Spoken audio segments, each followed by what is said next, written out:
सातारा जिल्ह्यावर अवकाळी पावसाचा सलग चौथ्या दिवशीही जोरदार प्रहर सुरूच आहे।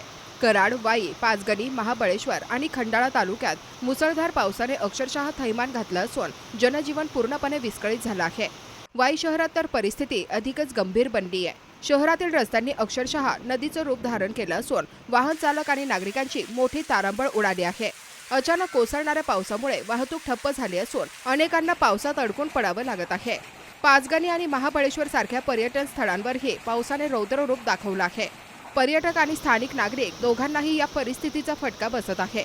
विजांचा कडकडाट, ढगांचा गडगडाट आणि सोसाट्याच्या वाऱ्यासह कोसळणारा पाऊस भीतीचं वातावरण निर्माण करत आहे।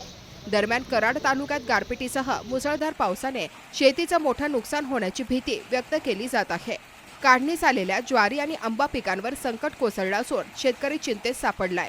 या पावसाने रस्त्यांवरची दृश्यही बदलली आहेत। कामावरून घरी परतणारे नागरिक पावसात भिजत प्रवास करताना दिसतात। एका दुचाकीवर संपूर्ण कुटुंब पावसात भिजत प्रवास करत असल्याचं दृश्यही समोर आलं, जे परिस्थितीची गंभीरता दाखवून देतं। सलग 4 दिवस सुरू असलेल्या या अवकाळी पावसामुळे शेती, जनावरे आणि दैनंदिन जीवनावर मोठा परिणाम झाला आहे। हवामान खात्याकडून पुढील काही दिवसही पावसाची शक्यता वर्तवण्यात आली असून नागरिकांना सतर्क राहण्याचं आवाहन करण्यात आलं आहे।